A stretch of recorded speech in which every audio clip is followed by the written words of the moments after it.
അങ്ങനെ ഞാനിപ്പോൾ ഇരിക്കുന്ന എവിടെയാണെന്ന് അറിയാം, നമ്മുടെ സൗത്ത് റെയിൽവേ സ്റ്റേഷനിലാണ് കേട്ടോ. അപ്പൊ ഞാൻ സൗത്ത് റെയിൽവേ സ്റ്റേഷനിൽ നമ്മുടെ ഒരു ചെറിയ യാത്രയുടെ തയ്യാറെടുപ്പിലാണ്. യാത്രയ്ക്ക് നമ്മുടെ ട്രെയിൻ വരാനായിട്ട് ഉള്ള സമയമാണ് കേട്ടോ. അപ്പൊ ഭക്ഷണം കഴിക്കാന്ന് വിചാരിച്ചു. അപ്പൊ ഫുഡ് കഴിക്കാനായിട്ട് അമ്മ നമുക്ക് ചോറൊക്കെ തന്നു വിട്ടിട്ടുണ്ട് കേട്ടോ, എനിക്ക് കഴിക്കാനായിട്ട്, ട്രെയിനിൽ നിന്ന് കഴിക്കാനായിട്ട്.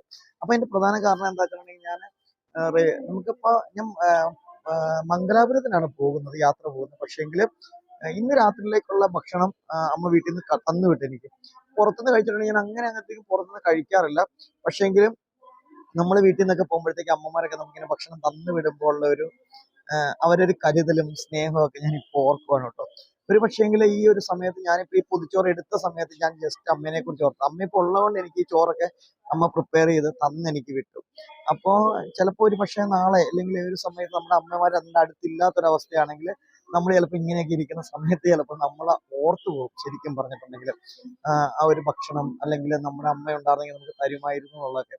അപ്പൊ നമ്മുടെ അമ്മ ഉള്ളത് കൊണ്ട് നമുക്ക് ഭക്ഷണവും സാധനങ്ങളും ഒക്കെ തന്നു. അപ്പൊ ഞാൻ ഈ ഒരു സമയത്ത് അമ്മേനെ ഓർക്കുകയും അമ്മയ്ക്ക് വേണ്ടി പ്രാർത്ഥിക്കുകയും ഒക്കെ ചെയ്തുകൊണ്ട് ഈ ഒരു ഭക്ഷണം കഴിക്കുകയാണ്. അപ്പൊ നമുക്ക് ഇതിലൂടെ കാണുന്നത് എന്താ പറയുക, നമ്മളുടെ അമ്മമാർക്ക് നമ്മളോടുള്ള ഒരു സ്നേഹവും വാത്സല്യവും കരുതലും ഒക്കെയാണ്.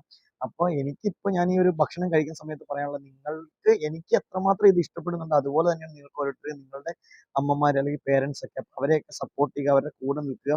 നമ്മുടെ ഈ ഒരു നമ്മുടെ ചാനൽ, അതായത് നമ്മുടെ ദീപനാഥ് എന്ന ചാനൽ തന്നെ ശരിക്കും പറഞ്ഞാൽ നമ്മുടെ അമ്മയെ ഒന്ന് സപ്പോർട്ട് ചെയ്യാനും കൂടെ നിൽക്കാനും ഒന്ന് കൈ പിടിക്കാനൊക്കെ വേണ്ടി തുടങ്ങിയ ചാനലാണ്. അപ്പൊ അതുകൊണ്ട് തന്നെ ഞാൻ ഈ ഭക്ഷണം കഴിക്കാനായിട്ട് ഇതിന്റെ അകത്തുള്ള കറികൾ എന്തൊക്കെയാന്ന് വെച്ചിട്ടുണ്ടെങ്കിൽ വലിയ കറിയൊന്നും ഇല്ല കേട്ടോ. കാരണം ഉരുളക്കിഴങ്ങ് മെഴുക്ക് പുരട്ടി, ഒരു അച്ചാറും, പിന്നെ ഒരു മുളക് കടുക് വറുത്തിട്ടുള്ള ചമ്മന്തിയും, പിന്നെ ഒരു കത്തിരിക്ക മെഴുക്ക് പുരട്ടിയൊക്കെ മാത്രമേ ഉള്ളൂ. പക്ഷെ അത് മതി ശരിക്കും പറഞ്ഞാൽ നമുക്ക് ഭക്ഷണം കഴിക്കാനായിട്ട്. അപ്പോൾ ഇതിന്റെ പൊതിച്ചോറ് ആയതുകൊണ്ട് തന്നെ നല്ല ഫ്ലേവറും ടേസ്റ്റും ഒക്കെ ഉണ്ട്. അപ്പൊ നിങ്ങൾക്ക് എല്ലാവർക്കും നമ്മുടെ വീഡിയോസ് ദീപനാഥത്തിന് ഇഷ്ടപ്പെടുന്നുണ്ടെങ്കിൽ ഈ ഒരു റെസിപ്പീസ് എല്ലാം, നമ്മൾ ഈ പൊതിച്ചോറിന്റെ റെസിപ്പീസ് എല്ലാം നമ്മുടെ ചാനലിൽ അപ്ലോഡ് ചെയ്യുന്നുണ്ട്.